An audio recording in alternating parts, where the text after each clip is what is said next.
Welcome back to the Wicked Ones podcast. This is Jen. And this is Tara. And how are you doing? Doing all right. You're starving, right? I'm starving. Yeah. We just ordered Chipotle. Yeah, we did. With all the healthy changes, now we just ordered Chipotle. It's our once we're done recording, we get to sit and relax with some Chipotle, and we were considering the cauliflower rice, and we said no. We said no. Because it was scary. It was a little scary. So I'd be curious to hear if anybody's tried the cauliflower rice yet and what they think about it. I just couldn't risk it this time around. I'm too hungry to have it be ruined. Right? And then you take a bite and you're like, oh. The worst if it's mushy. Mushy cauliflower rice is just the worst. Well, I love their white rice. It's so delicious. The cilantro and lime. And I know they say they did the cauliflower, cilantro, and lime, but... It's grilled, too, from what I hear. So, okay. I mean, if cauliflower rice is made right, I can handle it, but I mix it in with other rice for the family, because they won't. Yeah. I really don't like that they try to use cauliflower for everything. Oh, yeah. Don't do that to me. They overdo it a little with the cauliflower. Yeah. Like you can't substitute cauliflower for everything. I do put cauliflower in my protein shakes, but... You do? I do. Oh, okay. Does it give it like a little more substance? Yeah, it makes it like thicker, because I don't use milk or anything. I bet you use can't it with taste water. it though, right? No, I can't taste it. I do like a half a cup or a cup of frozen cauliflower rice with water and ice in my protein powder, and just makes it a little thicker. Oh my gosh, my stomach. I hope no right. one can hear that. You can hear our stomachs growling. That's crazy though, because not crazy, but I cannot do shakes. I have tried several times to just be like, you're going to do this. This is your protein. You're going to do a shake. And I only do it after I work out. Okay. I don't do it. So it's just your quick protein. Yeah, just to get my protein after I work out. So I'm not using it as like a meal supplement. Like this is the only thing you're going to have all day. I can't substitute my meal. I have to chew my food and eat it. Yeah. Like I need to physically. No, it's just to get more protein. Okay. Well, that makes sense. I've done that before in the past. I haven't done it this workout season. I call it a season because awesome. I go through seasons of like, we're doing really, really good. And then I'm just like. Workout season 74. Yeah. And then it just goes down. I kind of roller coaster. I mean, I think everybody does, right? It's really hard to stay consistent, even though that's my word of the year. I know. Consistent. You can do it. But so far it's been good. So it'll be okay. Yeah. You're going to stay super healthy with that air fryer that Billy has going. He's air frying everything. He's like, this is amazing. This is the best gift ever. It's like when people first got like the microwave. Yeah. And when I just called Steve and asked if they ordered lunch, I heard Billy yell, "We don't need to order anything. We have the air fryer." Is that what he said in the background? Oh yeah. When we first got it, he pulled it out and he was like, all right, what can we air fry? I thought we were going to do steak for dinner. So I was like, I remember because I was upstairs, I was working and purging and trying to get everything done. And I'm like, oh, well, I have steak to look forward to for dinner though. It's okay. I'm going to work really hard and I have steak and wine. It's going to be amazing. And I came downstairs and it was pizza rolls, chicken fingers, and, actually those delicious hash browns that I haven't had in a while. I was like, oh, they remind me of Hardee's hash browns. Oh. Like, it's been a long time. That is a really crazy combination. Right? And that was it. And hash browns. That is what Billy put on the table. There was no fruit. There was no vegetable. I will definitely have a heart doctor lined up. At least it's air fried. I was like pulling out cucumbers and fruit. Like, okay, kids, you cannot just put that on your plate. You have to eat something healthy with it. It's like college all over again. Yeah, I know. But at least you're using it. We love our air fryer. Ours is like falling apart. We use it so much. That's awesome. It's easy to clean. I really thought, oh gosh, this is going to be such a nightmare to clean. It's not bad. Like a juicer. I just hand wash it, the basket and like all the stuff. So it's fine. But I will say. We just have a basket and a grate. That's it. We don't have any more stuff than that. Yeah. It's like a basket and then like, a grate. Yeah, exactly. And then so. It was really easy. I just pulled them out and washed them both by hand, and that was it. Yeah, so it's very easy. It does say that you can put, I think, one of them in the dishwasher, but I'm like, I don't want to take the chance. No, and they take up a lot of space because they're kind of big. Mm-hmm. But it was easy. Too easy. Yeah, exactly. Because now we're gonna be, I'll just throw in chicken fingers, or I'll just show it, whatever. Yeah. But I will say the one time I came over here and we had the leftover kebabs, which is like steak and chicken and veggies. Yeah. And you toss it in the air fryer, and it was so nice because it heated it up. It Really, happens in like minutes and it happens yeah. fast and it's not gross like when you put it in the No, microwave. it was still delicious. It wasn't weird and like crispy or anything, but it was like, Yeah. it wasn't soggy. It was good. Yeah. Yeah. So I like it. It helps us Yeah. use leftovers and we do a lot of vegetables in there. Okay. You're going to So have to give me a recipe since that I helps. still don't. I haven't been creative with my thoughts on the air Why? fryer You gotta yet. burn up those pizza rolls first. I'm We coming to gotta your burn house. through the French fries. My kids are gonna come home and be like, I'm moving to the Hardens again. Every time. No, your kids. Aw. They're always like, we gotta go there. I'm sure they feel spoiled when they come over to our house just because of like the random. It's usually like a shit show, and we're like, here's some donuts for breakfast, and here's, whereas I come through smacking donuts out of people's hands. What are you doing? How many donuts have you had?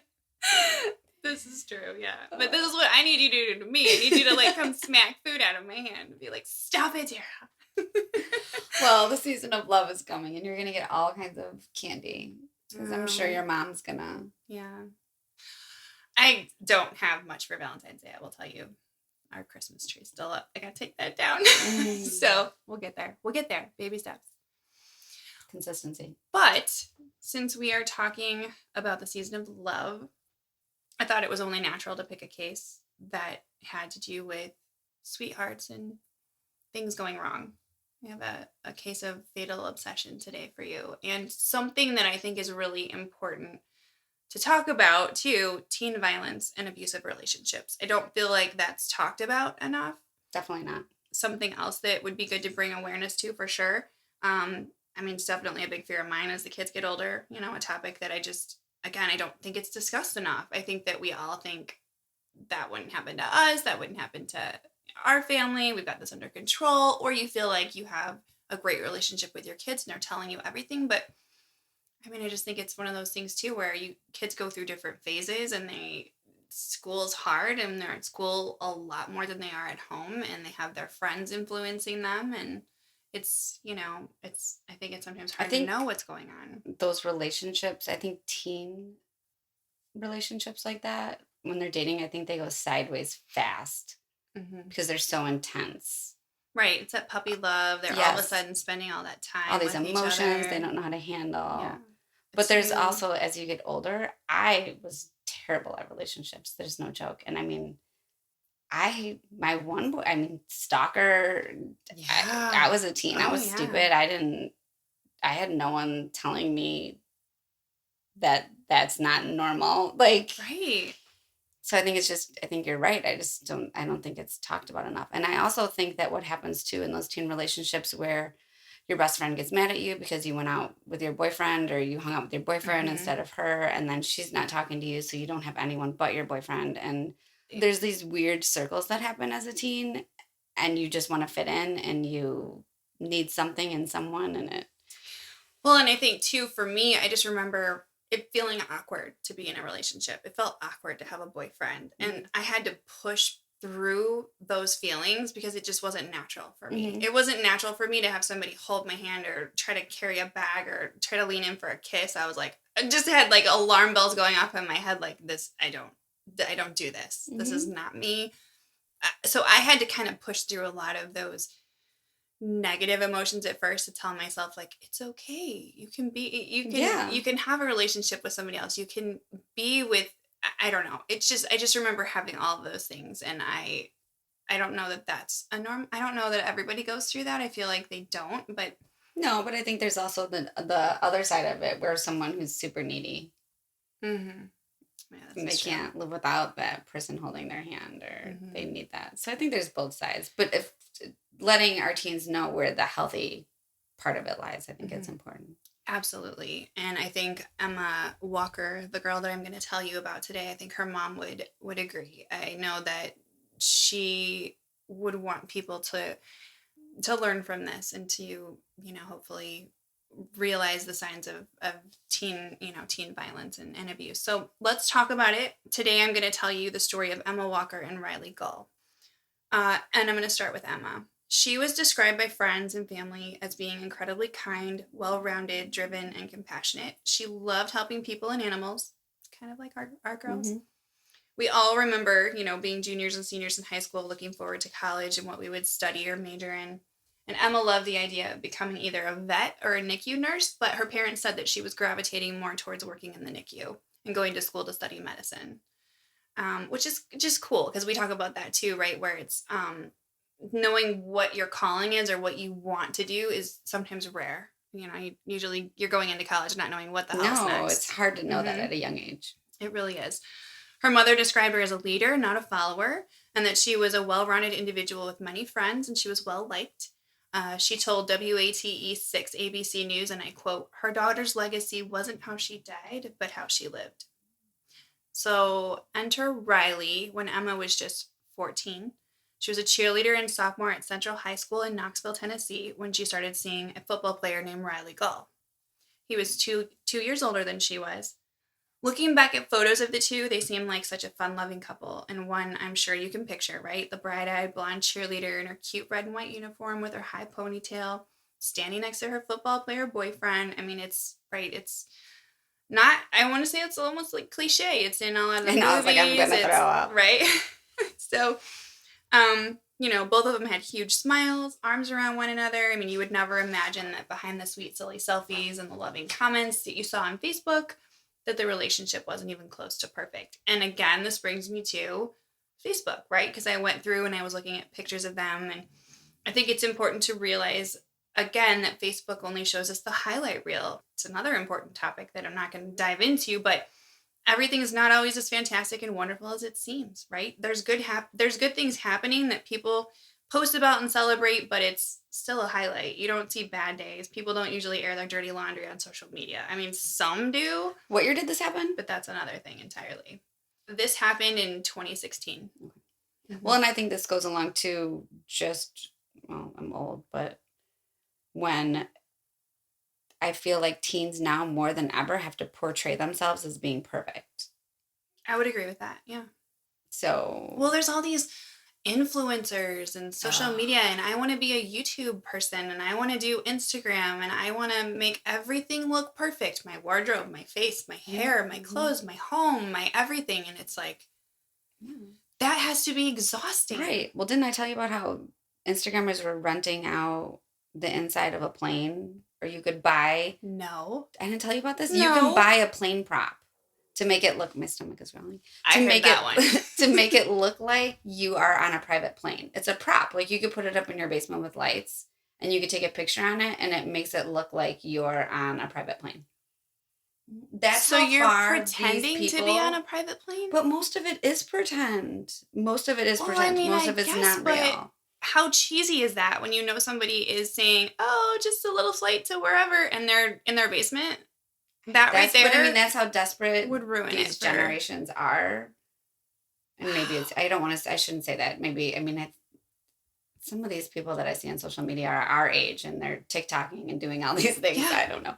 But I think that there's just such a strong, strong pull for yourself to be perceived as perfect. And I'm sure if you're like the cheerleader and the jock football player and everyone thinks you're so cute and perfect and this and that, you don't want to disappoint that. people, you don't right? want anyone to think anything different. No, you don't want anyone to think bad of you or negative or that you don't have it all. Yeah. It's a weird time now. It is a weird time. I'm scared for our kids. I mean, it wasn't like that when I was younger. Thank God it wasn't like that. Can you imagine if some of the shit we pulled was on Facebook or on Instagram?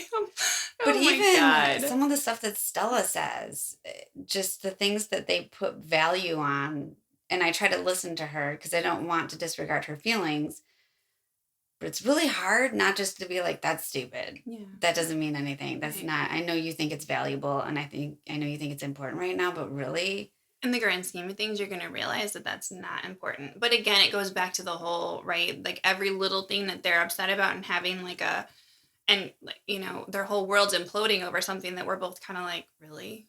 That's your issue right now? Well, the way we talk about our Yellowstone characters is the way she talks about like these social media influencers, right? Oh, yeah. And Julia called me out the other night at dinner because Stella was talking about somebody and I rolled my eyes and...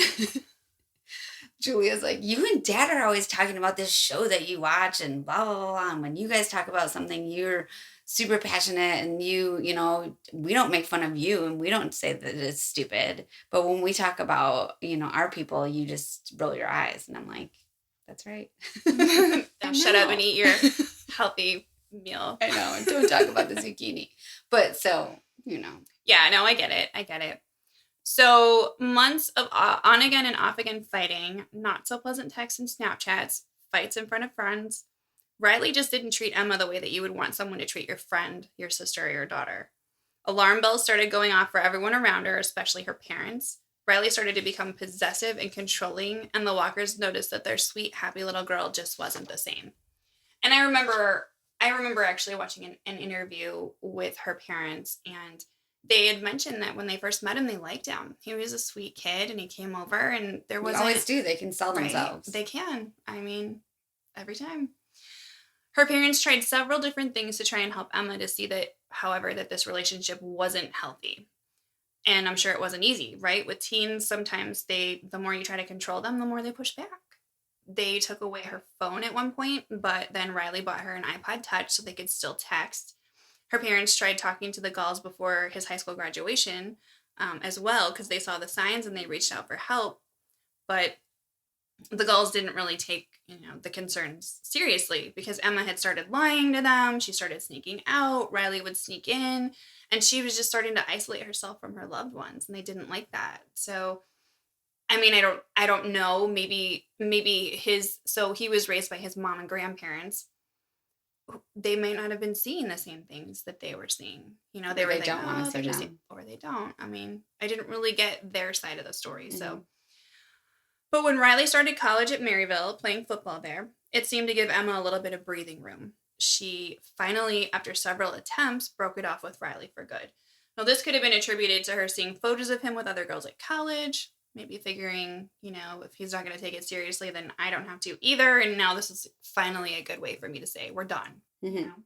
Riley, in turn, did not handle the breakup well, and he tried to overdose, but he survived. So, I mean, there were even texts that I had read during their on again, off again. He would say, I hate you, and I'm gonna kill you. I'm gonna kill myself. Just all of these things, right? These things were not healthy, not good. I know kids throw around things like this today a lot more than they ever used to. So it's really hard to know when someone is serious about something like that. But we talk about that in our house a lot. You don't say things you don't mean. Oh, 100%. We don't play with that. Yeah, no, because that's... So what... Do you know the detail of his overdose? Was this like, I'm going to take 4 Tylenol? Or I don't know the details, and I almost didn't even put it in my story because I don't know the details of that. It just said that he had tried to overdose. So you're right. It could have been a cry for help. It could have been do you know what I'm saying? Yeah, it could be just more manipulative. Yeah. I don't want to assume. Well, you'll see, but that could be a good assumption based on what happens next. So meanwhile, back in the Walker household, her parents noticed that she was starting to come back to life. She was starting to spend less time on her phone. She was starting to hang out more with her family and friends like she used to. Like the old Emma was coming back. 2 weeks after the breakup, however, Gall's behavior turned from bad to worse to desperate. On a seemingly normal Friday night in November, Emma was at a friend's home celebrating a CHS football victory. I mean, I'm sure Friday nights were huge for gathering after the games, right? I mean, that's what we did. Staying the night with friends. You remember how it was. So Emma was hanging with her friends at that gathering when her phone started blowing up with these crazy text messages telling her that the person from an unknown number had kidnapped someone she knew and they needed her to come outside. Okay, one text read, "I have someone you love, and if you don't comply, I will hurt them." And a few others that told her she needed to come outside. And at first she thought it was friends playing a prank. So she just kind of, just ignored it. But the texts were persistent, so eventually she and her friends went outside, and that's when they discovered Gall lying seemingly dazed on the ground nearby, right? Like he had been kidnapped. Ridiculous. Right. Mm-hmm. Oh, I have so much anger right now. He didn't overdose. And this is why I knew that you just needed a little bit more information. Just a little bit more. So basically this was a plea for attention, trying to win Emma back. Well, it didn't work. Everyone saw through his charade, and I'm sure it made him look crazy. It made him look stupid. Yes. Now these high schoolers think the college kid is dumb. Yes. So the very next day, a man dressed in all black, covered from head to toe, started stalking Emma's home and knocking on the door. She was home alone, so she was rightfully scared. So she called Gall to help. Basically, I still hate you, but I need you right now. I'm really scared. Call your parents. Right, right. But this is exactly what he wanted. Mm-hmm. So not realizing I'm here that for you forever and always. Right. Oh, I want to swoop in and be the knight in shining armor. This is exactly what so he textbook. thought. Right. Thank you. So not realizing that he was pulling yet another stunt to try to win her back, right? And like I just said, swoop in to be your hero. He came by to comfort her, to make sure she was okay. Mm-hmm. And the two sat in the driveway talking for a few hours. But then Emma's mom, Jill, arrived home. So maybe she was somewhere where she couldn't get home right away. It doesn't say. Maybe she did call her mom. You never know. But as soon as Jill saw him there, she said, "Time out. You need to leave." If Ava called you and said there was a man dressed in black knocking on the door, you would have called the police. You would not. This is true. And I shouldn't pass judgment. Yeah. But I'm just thinking. This is true. I wonder, I don't have all that information. You know what I mean? And I know that in one other interview that I saw, they tried to tell her, Emma, don't you think that this is strange? This person is stalking you all of a sudden. Like, don't you think that maybe this is Riley again? Like, come on, let's think about this here. But from all that I had heard and seen, she didn't think that it was him. She really thought this was some other stalker. He could have asked his friend to do it. Yeah. I mean, you just never know. We're going to play a prank. Play a prank on my girlfriend. Uh-huh. So, yeah. No, but you're absolutely right. If my... Yeah. I would have called the police and I would have been on my way right away. You called the neighbor. You would have called anybody. Yeah. So you're right. I didn't have a chance to really dive into that and think about like what I would do in that situation. And it's probably not relevant, but... Yeah. No, but that's true. So then as soon as her mom, Jill, arrived home and she saw Riley there, she asked him to leave, and he did. But there was still one more stunt that he was going to pull. What Riley and his attorneys would later maintain was the third in this series of scare tactics to win his girlfriend back. So he was behind the second one. He was. Wearing all black, sometime on Sunday evening, early into Monday morning on November 21st, 2016, Riley let himself into the Walkers' fenced-in yard, crept up to the wall outside of her bedroom, and fired twice into the wall with his grandfather's stolen pistol, directly into the area where Emma would be sleeping in her bed. Fucking idiot. Yes. This wasn't a stunt. This fills me with rage. You know where her bed is. You know where she's going to be. No. Mm-mm. You just don't fire a gun, period. Leave the gun at home. There's no gun necessary. It's not. There were things that I was looking at, and people were saying, "Oh, you just fired into the ground or fire." No, you don't. You don't do it at all. Oh, they were giving alternatives, like to the scare tactic. But you know what I'm saying? Yeah. Like, oh well, where he aimed and blah blah blah. No, just don't bring a gun. Don't fire a gun into someone's house. It's So, never gonna end well. Never. No, it's not. Sorry, I'm loud. No, I'm getting angry. I get it. I mean, I did. This is so sad. I feel so bad for this parents and not. I just picture myself being in a situation where you just can't reason with your daughter and them not listening and not being able to do anything about it. No, it's definitely a parent's worst nightmare. Well, and they thought that they had her back. They thought things were fine. They were getting better. Mm-hmm. I mean, they couldn't have anticipated what would happen next. No. There's just no way. And this brings me to, this was very sad. I found in an article that mentioned that her father had in fact heard the gunshot, but he thought it was a door slamming. So he got up to check the home. He saw that Emma was in bed in the dark, so he assumed she was okay. I mean, he saw her. She was sleeping. He had no idea that she was bleeding out from a gunshot wound, or that she... Did she get hit in the head? She did, on the left side of her head, right below the ear. So he didn't see it? He didn't see it. And I don't even know that it might have been one of those wounds where it bleeds internally, because I don't even think they knew what was happening the next morning, because her lifeless body was discovered by her mom the next morning when she walked in to wake her up for school. She shook her. She's like, she's not waking up. She checked her pulse. She wasn't breathing. So oh my God. She just knew something was terribly wrong. She had no idea what. She immediately called 911. So I would imagine if there was blood and other things in that would... Yeah, it could have just gotten lodged into the back of her skull. It could have. So even when paramedics arrived, they arrived on the scene, and at first they believed it to be a suicide, right? A possible overdose. However, once detectives arrived and noticed the bullet holes in her bedroom wall, they immediately began processing it as a homicide. And I have so many questions. go. No, that's okay. I'll wait. Okay. I'll wait. So Riley quickly became a suspect. In all of their questioning, his name was the one that kept coming up over and over again with friends and family as someone who might want to hurt her or who might be behind this. And Riley, fortunately, made the mistake of telling his friend Alex McCarty that he stole his grandfather's gun for protection because he feared for his life, right? Remember the stunt that he pulled with, oh, somebody kidnapped me, and so I'm scared to death and I need to steal a gun, and right.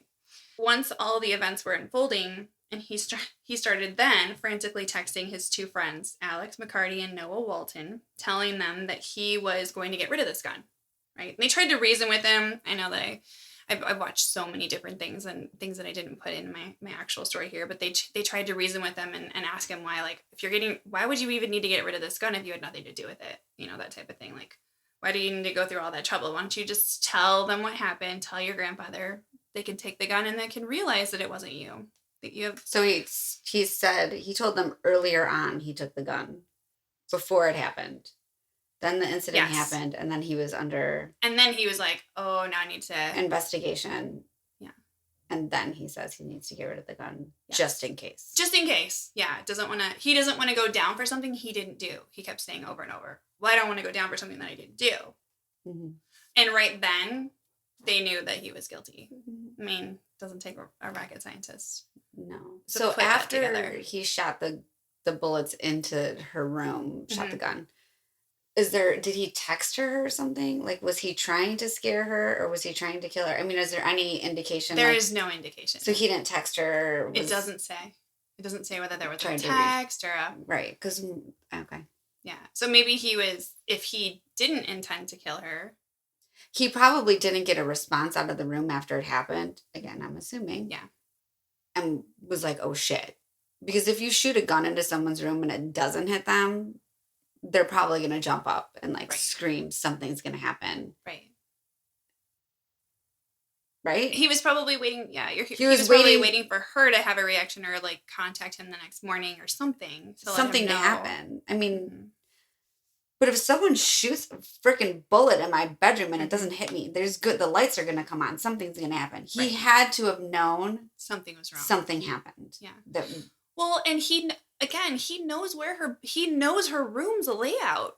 What was he thinking? He might have been trying to kill her. He might have been trying to kill her. Why would you aim it toward her bed? You know? He doesn't sound like the brightest. No, that's true. This is true. I don't want to give him any benefit. But... I know.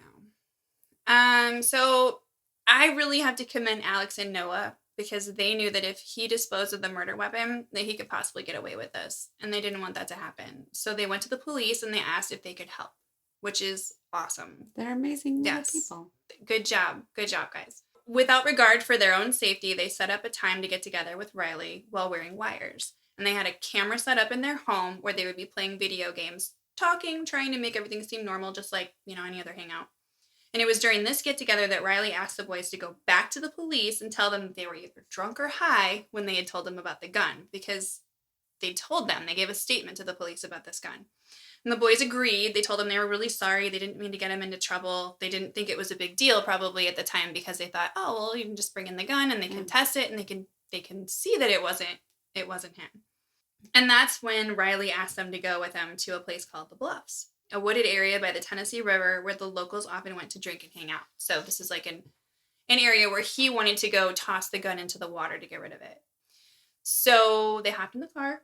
They stopped at Riley's stepfather's home where he said he had it, hidden in the basement. And they waited for him in the car. He came out with a trash bag full of items and they went on to their destination. And I know at that time too, one of the boys was trying to get him to show them the gun. Because I think that was the key. They had to make sure he actually had the gun. It was, so that before the cops could move in. Correct. So they asked him about it, but he was really weird about it and didn't want to show him anything. So they continued on in the car. And what Riley didn't realize, is that the Knox County Sheriff's Office had Lieutenant Steve Sanders trailing the boys and a couple other unmarked SUVs just waiting, right? They're undercover And they were, staying back, just waiting for the word. They had to be sweating. They had to be. Well, and I know that from what they had said, they weren't really worried about their own safety. They were worried more about not being able to help, that he would get rid of the gun, or that they would do something It's just wrong. not going right. Yeah. Right. So the cops were actually communicating with the boys via text, which is great, because then, you can say you're texting anybody. It doesn't have to be, it doesn't look suspicious. So that's great. And then once they had the actual weapon, when Riley took it out to dispose of it, they gave the code word. And I don't know exactly what the code word was, but one of the boys said something to the effect of, "Oh my God, that's a real gun." So that must have been like the line that they gave them. And within 90 seconds, the police arrived. They cuffed Gall. They took him into custody. And guess what was inside the bag? A prosecutor's dream, Jen. Gloves, trash bags, shoes, black tape, clothing, the murder weapon. Slam dunk. All wrapped up in a neat little bow. Here you go. So smart. Gosh, Riley. Yep. And this is where I just shake my head, right? The defense tried to say that Gall didn't mean to kill Emma, that it was an accident. He only intended on scaring her, not causing her any harm. It doesn't matter. It doesn't matter. He was hoping to win her back, hoping that she would confide in him, and he would be there as her hero. Okay. Just makes me so angry. Just in the courtroom, after Riley apologized to Emma's parents for taking her away from them, for robbing them of the experience of watching her grow up. Oh, God. I can't even imagine trying to keep it together as the parents in that courtroom. I would want to jump over every desk. I know, I'd be restrained. I'd have to be restrained. Emma's mother said, and I quote, "Riley, you are not Emma's hero. You ended her life. No punishment will ever bring Emma back, but what helps is knowing that he can't do this to anyone else. Emma is the hero here, and she is definitely mine." Aww. I know. I'm like, I'm going to cry. I'll have to cut that out. So jurors deliberated for only 4 hours. Gall was found guilty of first-degree murder and given life in prison with the possibility of parole after 51 years. And I watched a video where they announced the verdict, and you could hear like audible gasps coming from the courtroom, as though people were shocked. Yeah, they didn't think he would. They didn't think that would happen. No way. But seriously, stupidity is not a defense. It's not. If he wants to maintain this as an accident, you don't shoot a gun into a person's bedroom, period. End of story. You know what? He got exactly what he deserved. A life for a life, Riley. I couldn't agree more. Right? I don't think he would have stopped there, even if he would have got off, because it's probably just part of him to be controlling, and because that was very extreme. I can't imagine him walking away from this and being a normal human being. I'm not going to do that again. He's just got that controlling psychotic tendency. Yeah. No, I have a feeling you're right. But luckily we don't get to find out. He's behind bars. Gosh. He can't do this again. Justice is served for once. Right? He was also found guilty of felony murder, stalking, tampering with evidence, theft and possession of a firearm, and a dangerous felony, as well as the first-degree murder charge that I mentioned. And he would also plead guilty to reckless endangerment. So that'll do it right there. And while Emma's mother is right, his prison sentence will never bring her daughter back. Hopefully her story will resonate with others. Her parents are working to raise awareness, and she's trying to get Emma's story out there, not only to keep her memory alive, but to help people realize that verbal abuse can be deadly too. We're still a long way from getting to a point where we're paying attention to the things that we need to be paying attention to out there. I think it's just really... It sounded like this escalated kind of quick. It does. It does. Jill said, "You don't," and I quote, "you don't want her death to be for nothing." She wants to educate young people, and she wants victims to have a voice, which is exactly what we hope we're doing. 100%. So to bring awareness, the Walkers have lit up their porch in purple in honor of domestic violence victims and for all of those still looking for the light. And this is in October. October is Domestic Violence Awareness Month. I mean, obviously it's not October anymore, but back when I was doing research and different things, this is what was going on in the beginning of October.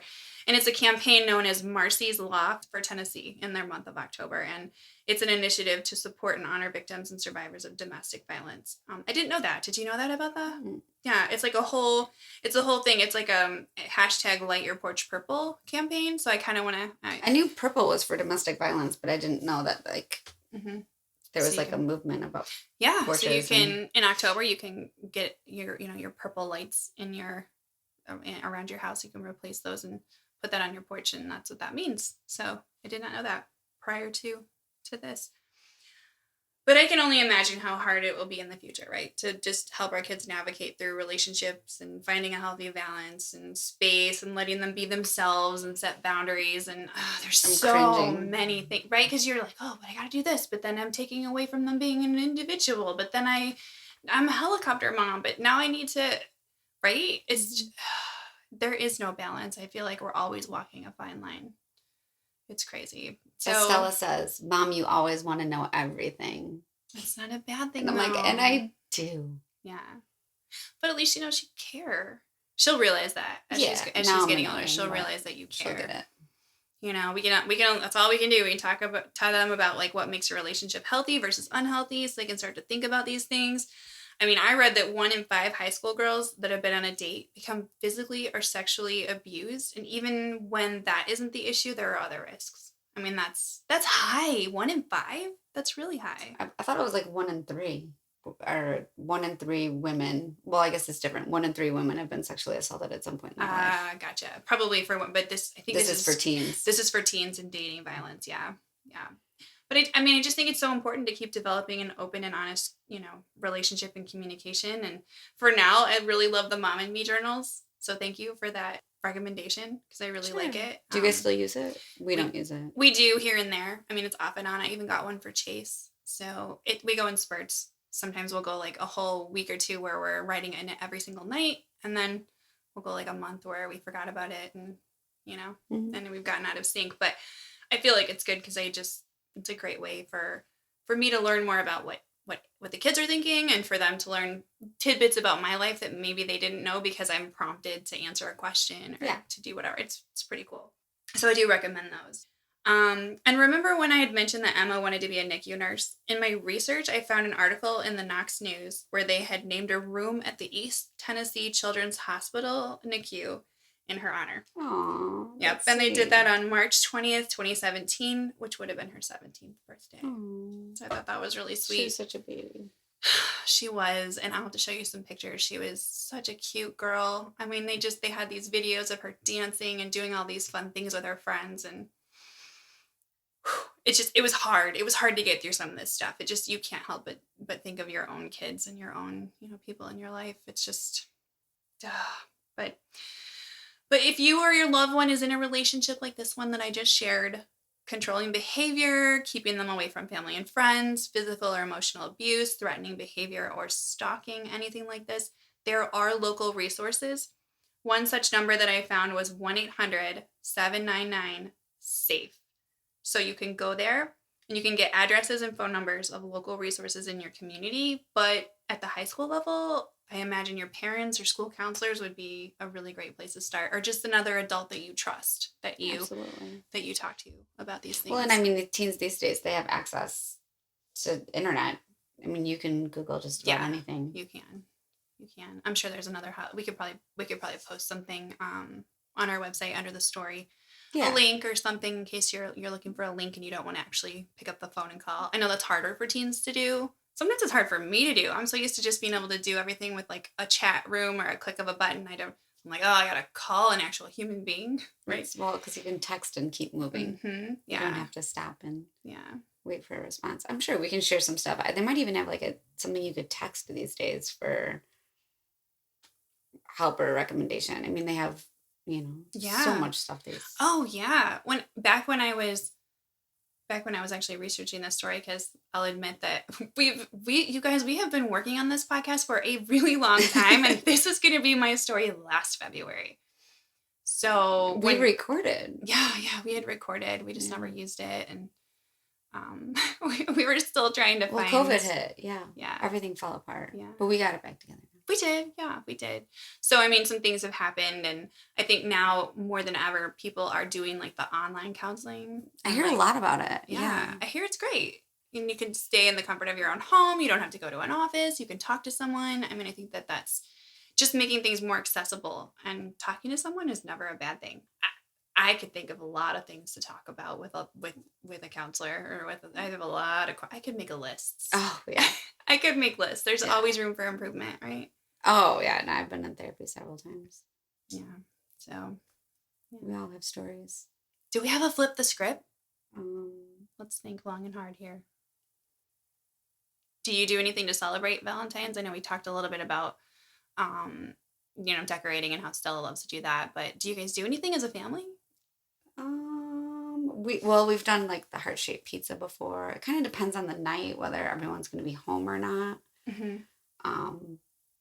Steve usually sends me flowers that are 3 times the amount of money that they should be, and they arrive dead, and I tell him not to do it, and he does it every freaking year. I know. I'm like, save that money and do something else with it. Stop doing, but he can't. And then he'll talk the kids into like stopping at the store so they can get me flowers, and then up with all these flowers that are overpriced. And yeah. You're like me, though, in that way. That is one thing that we have in common. Whenever flowers show up or anything, I'm like, oh my gosh, this was so much money. Yeah, I'm like, don't do that. Yeah. But so Steve always is very thoughtful and will do something nice. And the girls always do something nice. And so I try to embrace it. Yeah, I try to do something. We've done so cute things like I'll pick up some like heart-shaped cookies, or we don't do anything big. We definitely, obviously COVID's not going to let us do anything, but we don't go out to dinner. Like Steve and I don't go out to dinner or anything like that. It's a family thing now. Yeah, we don't celebrate as a couple really ever. And it's kind of funny because we got engaged February 15th. So we closed on our 3 houses ago. We closed on Valentine's Day. Oh, gotcha. So, but yeah, no, we don't ever do like we have to make this a special date night or whatever. Oh no, God, no. This year I'll probably still just be in my pajamas, and I'll ask the family what they want to do special for dinner, and we do cards. We get each other like cards or whatever, and I'm sure I'll have some flowers and a nice card and a bottle of wine from Billy. And yeah. Dry January will be over. Yeah, there you go. So maybe I can have some wine. We'll see. Well, I think this year we need to start a new tradition of doing Galentine's Day. So even though we don't celebrate with the guys, we need to celebrate. We need to have like a snack day and like call it Galentine's celebrate. Whatever we need to do to get another day on the calendar. Galentine's Day / snack day. I think that's good. It sounds stupid because I'm not into the Hallmark holidays, but I think Galentine's Day is super sweet because it just gives girls, especially I think in high school and college and like at that level, they don't feel that void. Yeah, 100%. That we if never you're really not dating had that back in the day. No, you always felt like a loser on Valentine's Day. You did. Totally. If you didn't have a date or whatever, because it was such a big deal then. Like now it's like cool. You can have, put on your fuzzy slippers and hang out with your girlfriend, and like it's Valentine's Day. It's cool. I like that. Yeah, that's awesome. You don't feel like you're forced in a relationship. I remember, what was that movie where Jessica Biel comes out and she just like smashes the shit out of a pinata and it's like all about like bashing Valentine's Day or whatever. And I was like, I don't know if I've seen that. Oh God. I might just have to like pull up the scene on YouTube and show it to you, but yeah, it was awesome. That is awesome. Yeah. It's hard, I think. Like, I want to get the girls something little, but I despise stuffed animals and anything in that category. And we are definitely not buying any candy because I'm the fun police. So I don't, what do you buy them? And you don't, I'm not going to buy them something of substance. I mean, I will never forget my eyes twitching when Stella told me someone got a bike for Valentine's Day. And a bike? I was speechless. And you don't get bikes. No.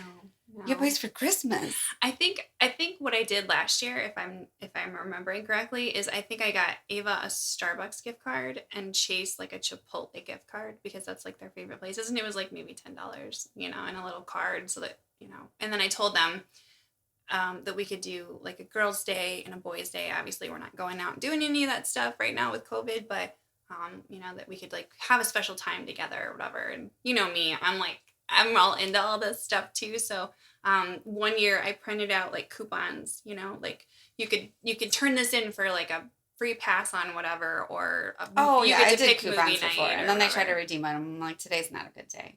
Right. I don't think they've Like, ever actually redeemed any of the coupons I've oh. ever given them. Oh, But... you know Julia. Oh, Julia's God. like, I'm gonna watch a movie. We're gonna go She's got shopping. like 5 She's coupons. got 5 coupons. She's This got is our Saturday. the whole day planned. And I'm like, Cashing honey, it in. I gotta go to work. Here, So if I give them another talk to Dad. coupon, they're literally gonna start them on fire. Stella will be like, this shit again. Mom, you can't just keep giving us coupons because you don't have any ideas. You don't ever gonna let us cash them in. Well, and I'm like, there's no expiration date. You can keep them forever. I bet you if I go clean out my kids' drawers or like help them with it, there's like coupons. 4 years of coupons. Oh yeah, there's like Easter Bunny coupons. There's like Valentine's coupons. Oh, anyway, so I'm gonna try to come up with something good this year for Valentine's Day because I want to surprise the family. That's actually on my list of. So I made a list of I've told you about this before. I did a 20 for 20, which most of it went in the tank because of COVID. But I have a list of 21 for 21, and it's different things that I want to do throughout the year. And one of them is being acknowledging those little holidays a little bit more because I know they're important to my family, even though they're not important to me. So I want to do something a little special for them. That's awesome. I mean, no one's getting bikes or anything, but you never know. it Never might be say like never. a balloon or something. I don't know. Right.